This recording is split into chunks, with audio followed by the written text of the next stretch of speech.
Hey everyone, welcome back to Games Revealed. I'm James and also the Brink, and we are one community. Today, we're diving into the ever-growing world of handheld gaming devices that are piling up and smothering us to the point where we don't even know what to do. Do we stick with our old Game Boy, or do we actually upgrade? I mean, hopefully you're upgraded from a Game Boy since then. Since the Steam Deck's release in early 2022, it's been like a scene from a zombie apocalypse movie. Companies popping up everywhere, all hungry to ride the wave of the Deck's success. And and YouTubers like me have also jumped onto the success of the Steam Deck and it helped us ride into a little bit more exposure.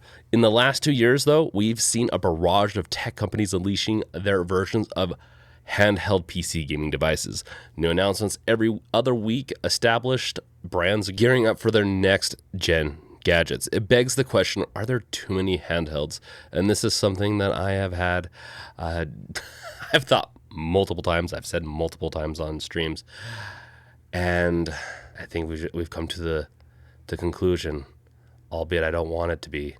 The short answer is yes. Yes, there are too many handhelds. It feels like every tech and gaming company is jumping on this bandwagon. Companies like Ayaneo are dropping new models like they're hotcakes at a pancake breakfast. And sure, new hardware isn't a stranger to the tech world. We've got more keyboards, headsets, laptops than we know what to do with, and no one bats an eye when they release one every year. But when it comes to handheld gaming, the sheer volume of new devices announced or released over the last 2 years has been nothing short of overwhelming. Handheld gaming isn't a new concept. We all grew up with Game Boys, PSPs, and Nintendo DSs, but now the game has changed. Playing our entire game library on a handheld PC, that's revolutionary. It's no wonder companies want a piece of this action. It's an easy buck in a fresh, exciting market. It's not fresh anymore, but there's companies coming out with newer hardware that's making it fresher. But yes, the issue, companies like Ayaneo and GBD are churning out handhelds like there's no tomorrow. Even Ayn or AYN with their Loki Zero and Loki Max offer multiple devices that differ only slightly. The market is so saturated, most new handhelds lack any real distinguishing features. Things are so crazy that the rumors of an Xbox handheld feel meh. If Xbox had released a handheld in 2022 or even 2023, it could have rivaled the Steam Deck's hype. Now, after a constant stream of new devices, another handheld, even from Xbox, just feels passé. It just feels like another day in this handheld gaming world of ours.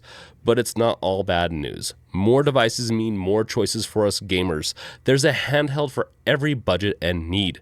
And if you can't find the perfect fit now, just wait a bit. There's a plenty more coming that might fill that niche you're looking for. If you want little turning controller things on your joystick, it's coming. And it's coming in hard, so keep an eye out. The industry's moving forward. As far as more devices hit the market, the technology will keep improving, giving us a better gaming experience regardless of the brand. The concern, though, is that too many companies are in it for the quick buck, often selling these handhelds at top dollar. The PC world has always moved faster than gaming consoles, but the current pace and turnover of gaming handhelds are leaving gamers exhausted and frustrated. On the flip side, we don't want the industry to be like Nintendo, milking the success of the Switch way past its prime. So what's the balance? Where do we kind of set here? 1 year? 10 years? Where do we set? A big part of the Steam Deck success is its operating system, SteamOS. It's been a game changer for the user experience. Similarly, Asus has done a great job with Windows on its device. This focus on software is why the ROG Ally and the Steam Deck are industry leaders. A solid device with competent, routinely updated software guarantees a great user experience.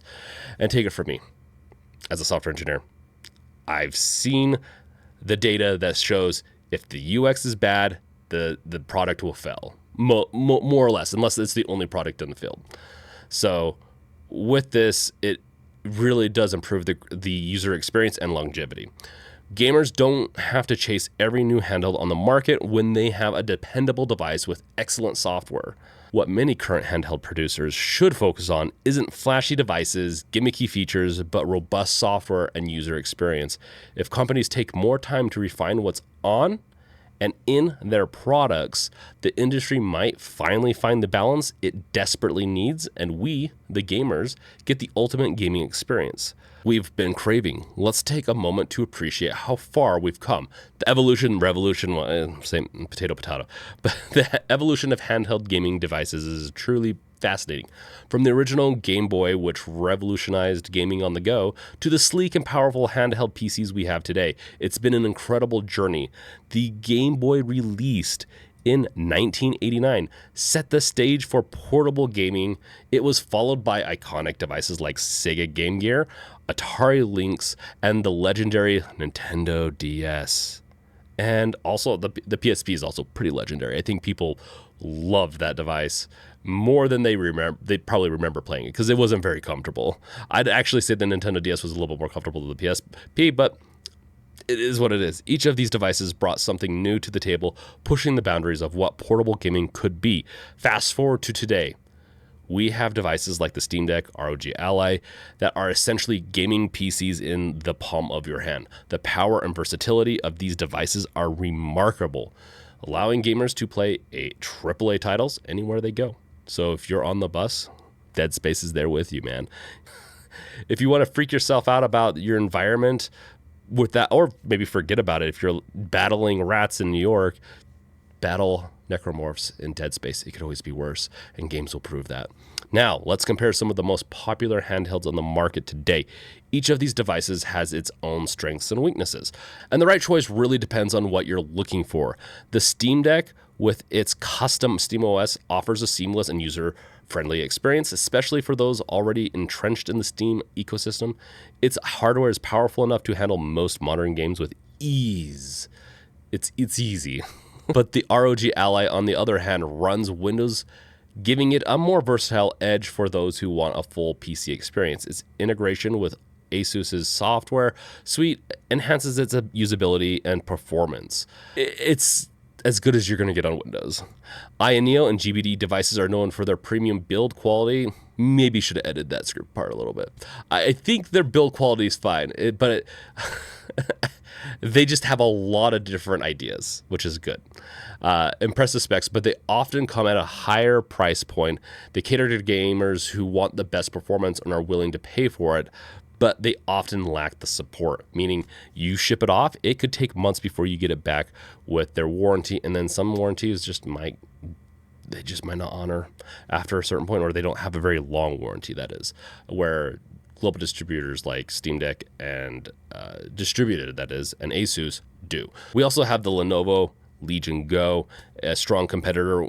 If you want a big screen, detachable controllers, very versatile device, and don't mind some bad UX and software, that's your go-to. You should go to that one. It's not bad. It's not for me. It's not bad, but I definitely did not enjoy playing it.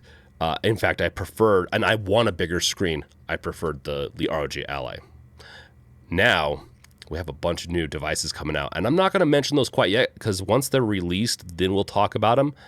But I will say one thing, though. Keep an eye out for that ROG Ally X. It's doing things right with the RAM.